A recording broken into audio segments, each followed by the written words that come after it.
Hey everyone, welcome back to Beside the Bookshelf, the channel all about books. Today we're going to be taking a deep dive. Welcome to my new series called Book versus Show, where basically I compare the books to their shows. And today, as you can see from the book and from the thumbnail and the title, we're going to be taking a nice little dive into A Good Girl's Guide to Murder. We're going to be pointing out all the differences from the show and the book. We're going to be rating the show because I already have a full rating out on my channel.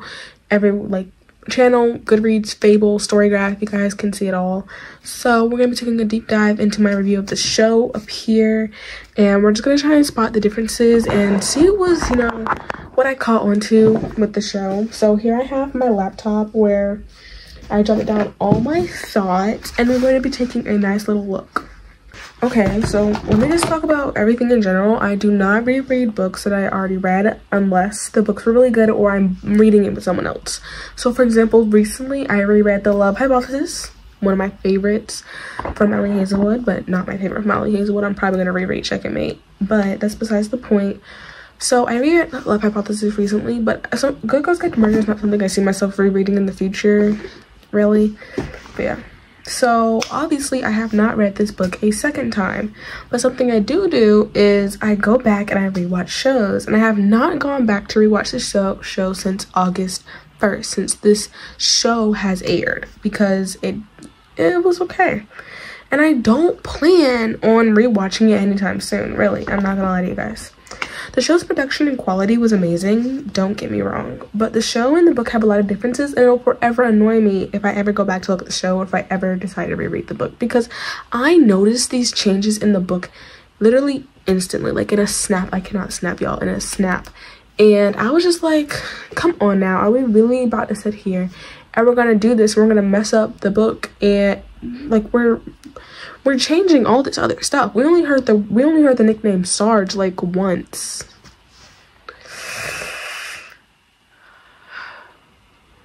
That is not a good look, Netflix. That is not a good look. Let's start off by getting into the book. So Pip, our main character, is our good girl. She does perfectly in school, takes it very seriously, and she has an upcoming capstone project and decided to do an murder case that was quote-unquote solved years ago. Apparently Sal Singh killed his girlfriend Andy, and Andy was a popular prom queen that everyone loved. Pip teams up with Robbie Singh, Sal's little brother, to solve this case correctly this time, because like I said, quote-unquote solved, meaning the case was not solved correctly. They didn't have the proper evidence, they didn't do deep dives, they didn't do any of this, they didn't do any of that, so it was not properly correctly solved. So while Robbie is hesitant the first few chapters, that she tries to convince him, bribery muffins, talks, everything like that, he decides that he's going to go ahead and go along with the plan and try to prove his brother's innocence. So they are breaking into houses, hosting interrogation, the whole nine. Like, they're trying to figure out this case, they're trying to get to it, they're trying to do this, they're trying to do that. So let's go ahead and start off with the book and stuff that I noticed that was like either changed or was not in the show. So in the book no, wait, I think I was talking about both the show and the book in general. Okay, let's go ahead and actually start with the book now. In the book, the story has a medium pace at the beginning. Things are going pretty slow. We're having our build-up, of course. Pip is sneaking around with Robbie to solve the case that she is so determined to solve because she really wants to prove Sal's innocence. And all this is exciting and hopeful for Robbie. He does learn some things about Andy and who she surrounded herself that can really help prove the fact that Sal was innocent. And something I really noticed while watching both the show and reading the book, which it's not that big of a like, oh my gosh, what? It's more like I love how they had all this evidence, but they could not go to the police because most of the evidence they were getting, they were breaking into houses, trying to get like stuff from people's houses, and they were doing this and they were doing that. Even after police, her parents, everyone kept telling her to stop. So I thought that was a really good detail how they never went to the police, because come on now, y'all, they were doing this illegally. So fast forward to near the end of the book, Pippa is talking with Elliot Ward, her English teacher, and her best friend's father. Right? Yeah. See, y'all, I just gotta confirm that I was not in like, that I was not confusing everything here when I was writing this. He had been a heavy suspect after multiple clues leading towards him, a hotel booked with Andy near the time she disappeared, and dating a secret older guy behind Sal's back, and his multiple tutoring sessions he wasn't getting paid for, which is something that was pointed out near the end of the book and the show. How, you know, we were like, everybody was like, you don't have these tutoring sessions, but you never have any money for them. And like his excuse was, well, I have like 2 kids that are like really needy and spoiled, so I don't know, it's just kind of sus. So you're telling me that every time you just go and you buy something immediately? Because she says you never have brought money from this tutoring session to home, like never. Like, I know you guys were probably like, probably right to the bank. He could have said that, but she's saying he's never brought money home. There's been no changes in the bank accounts. Like, at this point, she thinks she's doing it for free. Okay. Which is unusual considering the school's tutoring system. In this case, you have to pay for the tutor. So Mr. Ward does reveal that he does know where Andy is, but he won't reveal where. And Pip notices the attic and she rushes up there. She sees Andy, but it's not Andy. But this girl is convinced she's Andy, because that's what Mr. Ward has been, that's what like Elliot kept telling her, like, you're Andy, you're this, you're that, like all this, all this, all that, you ran away from me, all this, all this, all that, everything. So Mr. Ward traps Pippa in the attic, refusing to let her or this Andy out of the attic. Why can I not talk? When the police arrive, Robbie and her parents come, and Elliot gets arrested. I don't know why I kept putting Mr. Ward here, because I really could have just put Elliot, but I did. So Elliot gets arrested. Case closed, am I right? No, the case is not closed. And while everything could point to Elliot, they don't. During this talk she had with him, he reveals that he didn't kill her. He may have pushed her and she hit her head on the counter, but when he came back with the first aid kit, she was gone. Like, she got up and left his house. She was alive and well when, you know, she left. And you could say, oh yeah, well, she collapsed on the side of the road. Her body was not found on the road. The last time she was seen was leaving in her car at her house after she had left his house. So she couldn't have been dead, right? She had already left his house. He told her the times of when she left, and she hadn't used her car. But Andy's car was used not long before she went missing, according to news and video reports, leaving one last person on our suspect list. Someone we've been pushing to the side all this time, saying, oh, well, okay. Becca Bell, Andy Bell's sister. Which, I'm not gonna say older or younger, because I think it's older. Let me start there, because yeah, but when I was writing this, didn't really know. When it comes to like the ages and stuff of people, I usually don't pay attention. I'm not joking. I usually don't pay attention. No, I think she was older though. I think she was older. So Pip is talking with Andy, who is serving her tea, discussing how Becca killed Andy on purpose or an accident. It doesn't matter now, does it? Becca asks Pippa if she wants to know where Andy is buried, and to Pip being the detective, why'd I put to Pip? Okay, so Pip being the detective that she is, she says yes. Though she starts to feel woozy, and Becca starts to attack Pip, saying Pippa will join her, and by her we mean Andy. Pippa is able to make it throughout the front door, but Becca isn't too far from fully her. The police show up, and thanks goodness for Robbie, am I right? Robbie and Pip had to go somewhere together, but she hadn't showed up on time, and I'm saying somewhere because I literally forgot. That's why I'm saying I probably won't reread the book, because honestly it was so easy to forget such details that I don't know if we're important or not, but yeah. Which wasn't like her. He had tracked her phone and called the police. Becca got arrested and Pip got admitted to the hospital immediately. This book was amazing during the time that I read it, which is why I gave it a 5 stars during the read, but really looking back at it, it's probably like a 4 stars, because like I said before, I don't really remember a lot of the details, like ages, events, what happened, where they were going, all stuff. It just didn't stick with me. It wasn't too much like a, oh, okay, like, yeah, I understand this. More just like a, I remember vivid things about this book. I remember small details, the important details, but the side details, the side, you know, side quests, I don't remember half of it. I'm not gonna lie. So I'd love to read you guys' reviews on the book in the comment section down below. If you guys will leave them, I will reply to all of your reviews because I want to see them. I want to know what you thought of the book, what you liked about the book, all the good stuff. Now let's go ahead and talk about this show that we have here, shall we? So starting off, this show had a lot of differences and they were very noticeable to anyone who read the book before the show or even after watching the show. It doesn't really matter. It baffles me how many things were changed, but sadly Holly, our author, and the main person with the ideas of this entire production, had very little say in the making of this show, which was revealed through, people say it was revealed through TikTok. I found it out through a podcast called Bookmarked, hosted by Sarah and Desc, which you can find on Spotify, YouTube, Apple Podcasts. I think those are all the platforms.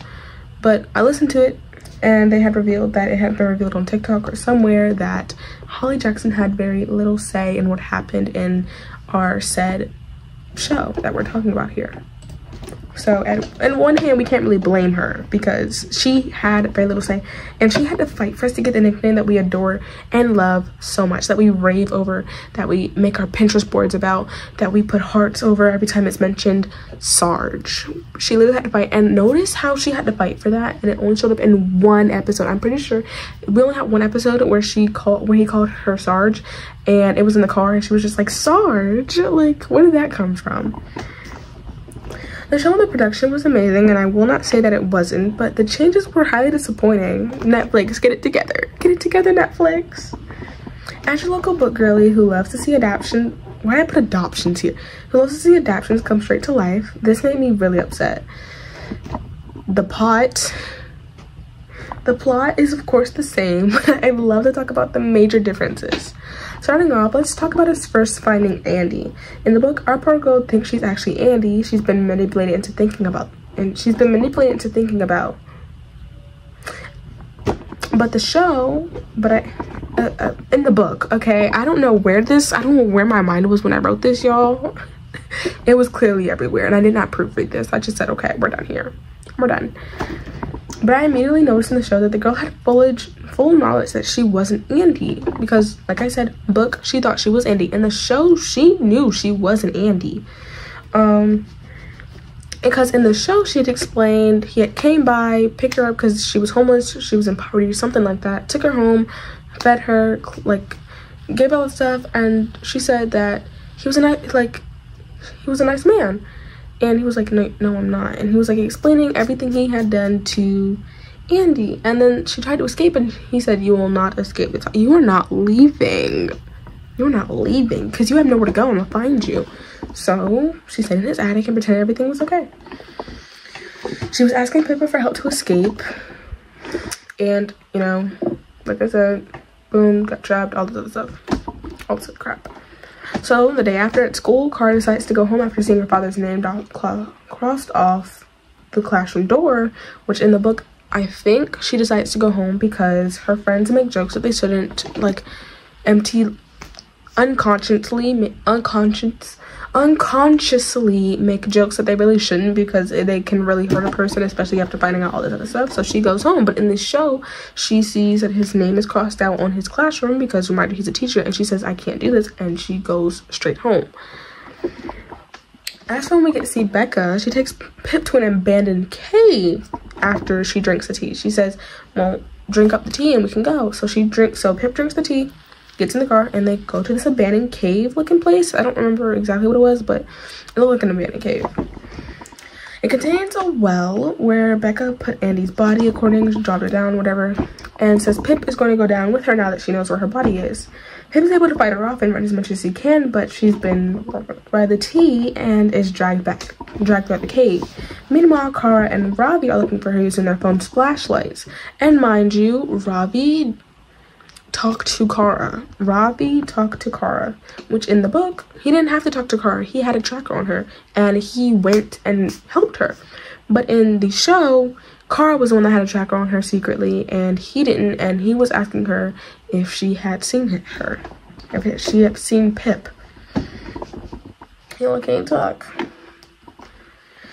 Now, time skip to the beginning of the book, because I almost forgot about this until it was like the ending of me writing this. But correct me if I'm wrong, but I don't think we had the teens of ours stealing at the beginning of the book like they had at the start of the show. Because if you remember, they had it where Pip was distracting and they weren't stealing. They were underage and they were pretending and all this stuff.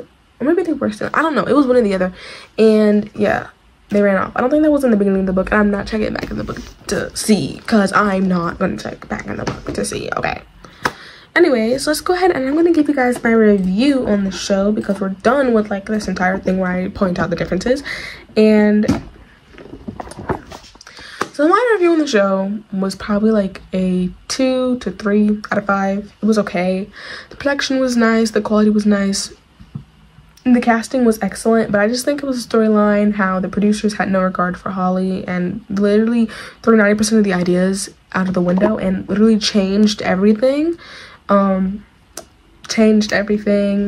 Don't know. I don't even know if this book even took place in England.